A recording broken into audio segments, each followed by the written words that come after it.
Assalamualaikum warahmatullahi wabarakatuh. Perkenalkan, nama saya Muhammad Bagus Kurniawan. Di sini akan mempresentasikan mengenai inklusi sekolah dan isu multikultural dalam pendidikan khusus. Lanjut saja, mari kita masuk pembahasan. Perkembangan pendidikan khusus dan multikultural terbagi menjadi ke dalam 3 bagian.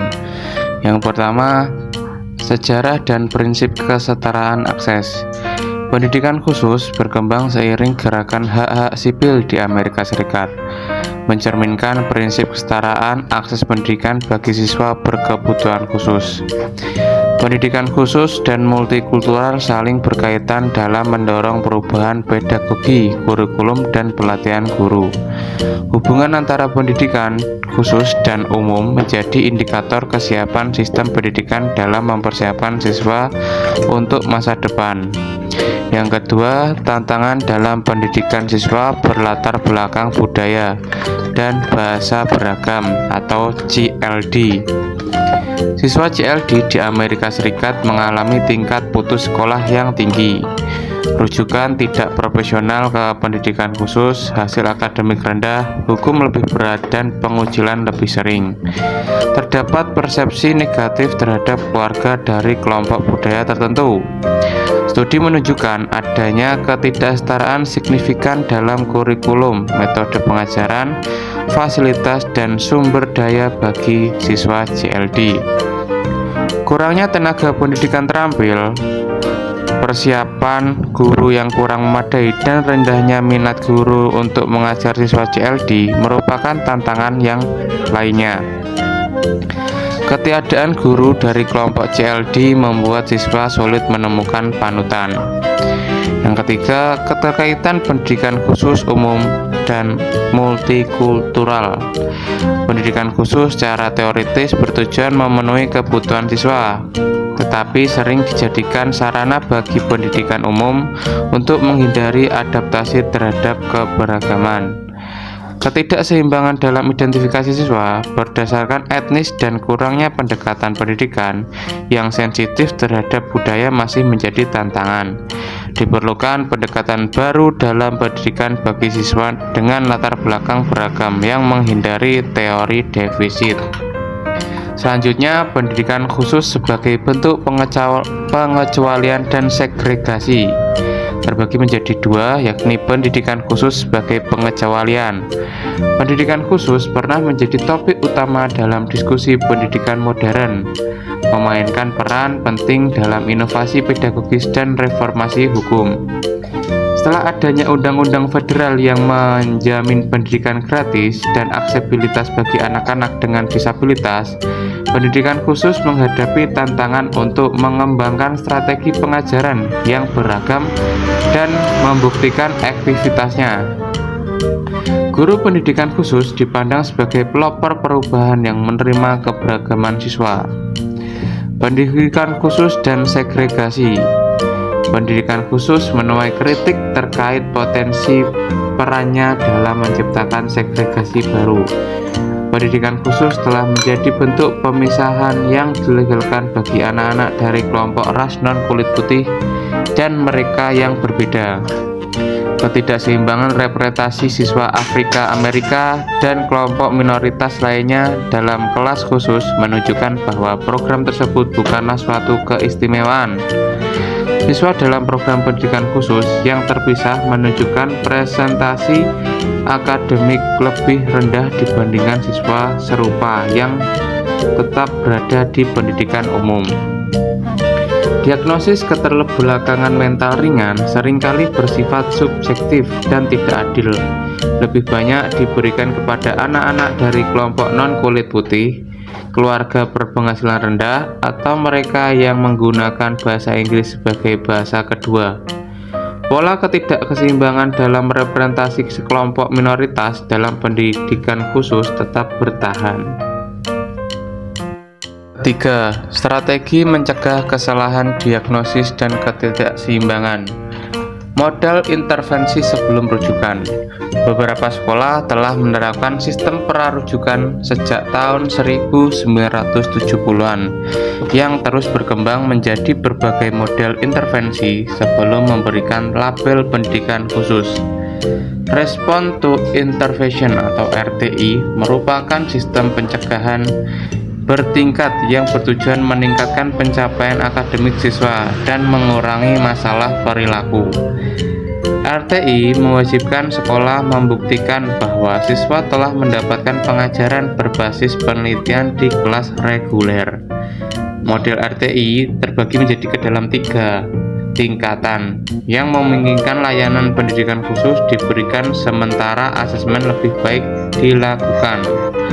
Model RTI menuntut bukti bahwa guru telah menciptakan lingkungan belajar yang mendukung secara akademis dan emosional bagi siswa CLD sebelum dirujuk ke pendidikan khusus.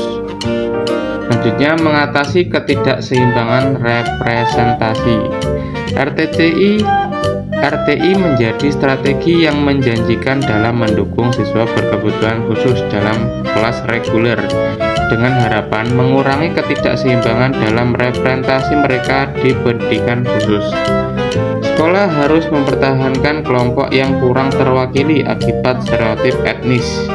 Sekolah harus mengembangkan pendekatan yang lebih inklusif dan sensitif terhadap perbedaan budaya serta kebutuhan spesifik setiap kelompok siswa. Yang keempat, monokultur dalam pendidikan arus utama dan solusinya. Monokultur dalam pendidikan arus utama. Meskipun RTI bertujuan menitikberatkan pendidikan umum sebelum merujuk siswa ke pendidikan khusus, pendekatan ini masih mengharuskan anak-anak mengalami kegagalan terlebih dahulu.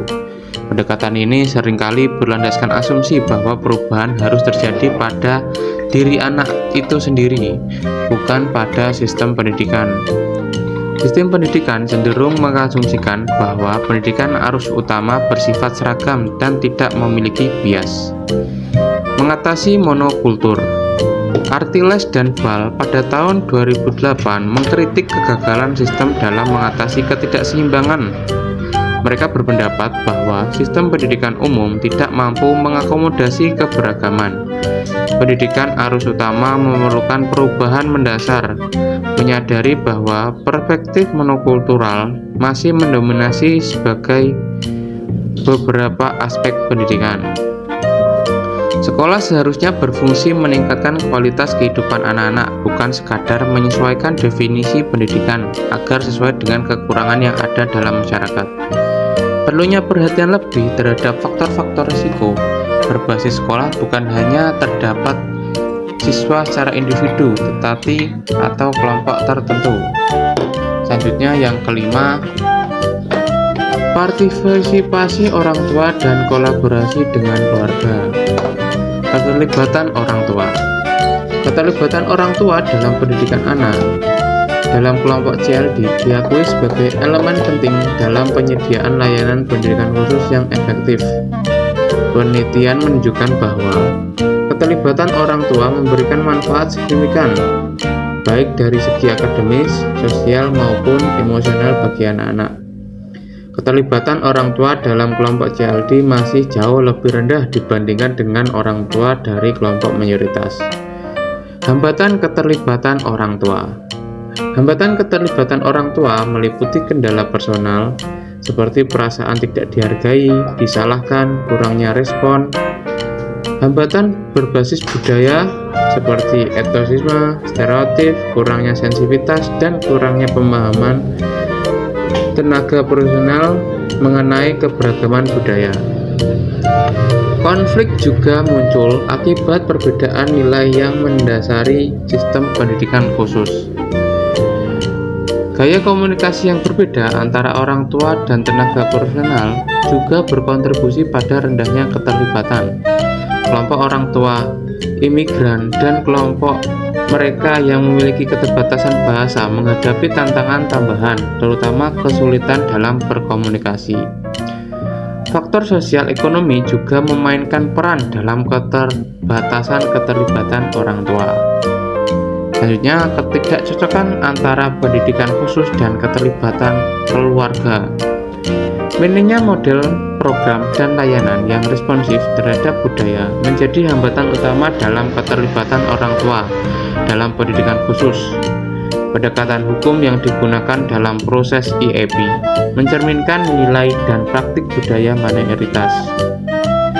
Proses IEP memerlukan banyak waktu dan tenaga dengan jumlah dokumen yang besar yang dapat membingungkan orang tua. Model medis yang mendasari sistem pendidikan khusus mengabaikan wawasan serta pengalaman orang tua. Strategi dalam meningkatkan keterlibatan orang tua. Strategi meningkatkan keterlibatan orang tua meliputi perubahan sederhana dalam proses IEP hingga inisiatif besar yang melibatkan komunitas sekolah dan rumah. Strategi sederhana meliputi mengundang orang tua untuk membawa anggota keluarga, mengadakan pertemuan di lokasi yang lebih ramah keluarga, menyediakan dokumen dalam 2 bahasa, membuat suasana rapat lebih informal, dan memberikan fasilitas transportasi dan penitipan anak. Strategi yang memerlukan komitmen lebih besar melibatkan orang tua sejak awal dalam proses IEP, mempekerjakan para profesional CLD, menyediakan penerjemah atau penasihat budaya, dan membentuk dewan penasihat keluarga atau komunitas. Program inovatif seperti Toronto First Study atau TFD mengintegrasikan layanan pendidikan anak usia dini, perawatan anak, dan dukungan komunitas bagi keluarga CLD. 7. Persiapan profesional untuk berkolaborasi dengan orang tua.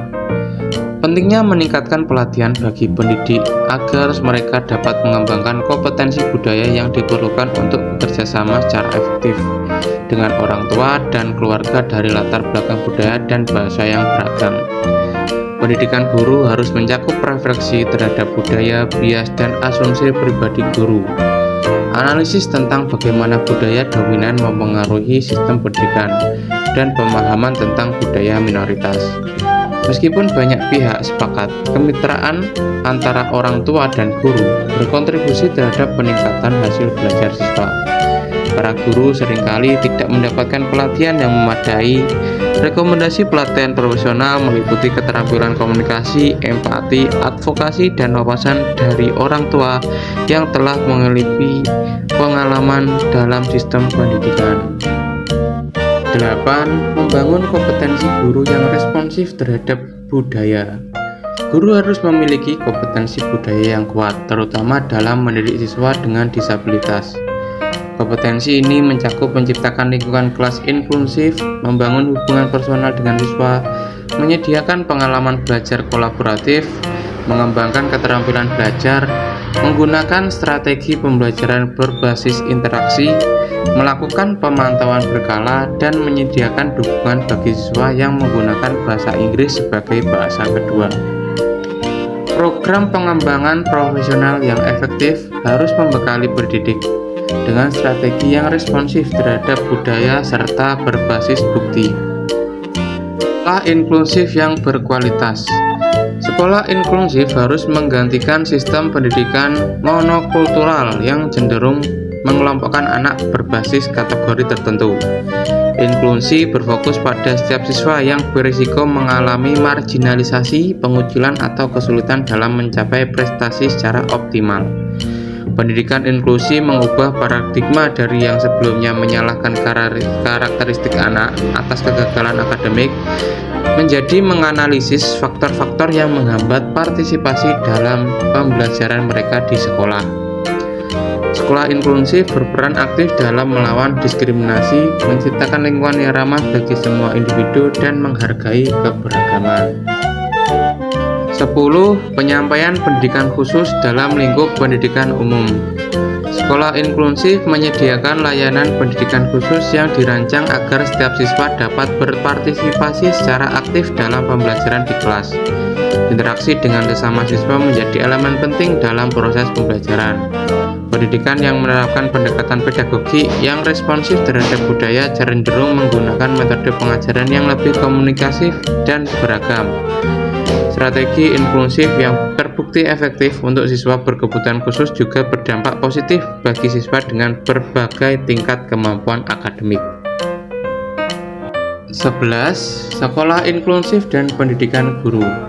Guru dengan pandangan positif terhadap inklusi cenderung tidak terlalu khawatir tentang keadilan dalam mengakomodasi kebutuhan siswa yang beragam.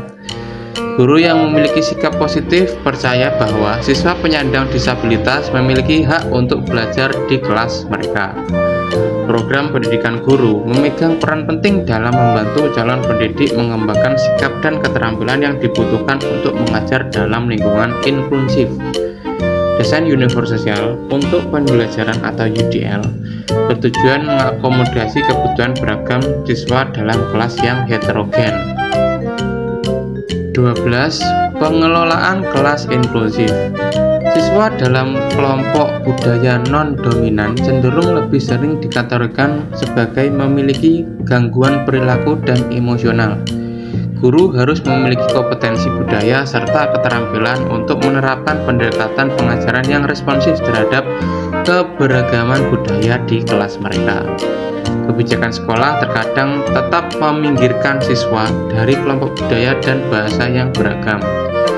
Sekolah harus meninjau kembali norma dan kebijakan sekolah yang berlaku jika terdapat pola ketimpangan dalam data skorsing dan pengeluaran siswa. 13. Keberagaman dan komunitas peduli mewujudkan kesejahteraan sosial. Pemisahan dan resegregasi siswa penyandang disabilitas memiliki dampak negatif yang signifikan. Upaya untuk membentuk ruang kelas dengan kelompok siswa yang homogen berdasarkan kesamaan kebutuhan belajar justru dapat merugikan anak-anak dan sistem pendidikan secara keseluruhan. Ketika anak-anak dengan tanpa disabilitas tumbuh dalam lingkungan yang terpisah, seluruh komunitas akan mengalami kerugian. Menerima dan menghargai perbedaan sebagai keunggulan, bukan sebagai kelemahan, sejalan dengan nilai-nilai demokrasi serta membentuk sekolah yang peduli terhadap perkembangan anak. Yang terakhir, kesimpulan. Pendidikan inklusif menekankan keberagaman, kesetaraan, dan responsivitas budaya dalam pembelajaran. Sistem yang membatasi siswa berdasarkan perbedaan justru menghambat perkembangan mereka. Oleh karena itu, sekolah dan guru harus menerapkan kebijakan yang mendukung keterlibatan semua siswa, memastikan akses yang adil, serta membangun komunitas belajar yang inklusif dan demokratis. Terima kasih telah menyaksikan dan menyimak penjelasan dari saya. Kurang lebihnya mohon maaf. Wassalamualaikum warahmatullahi wabarakatuh.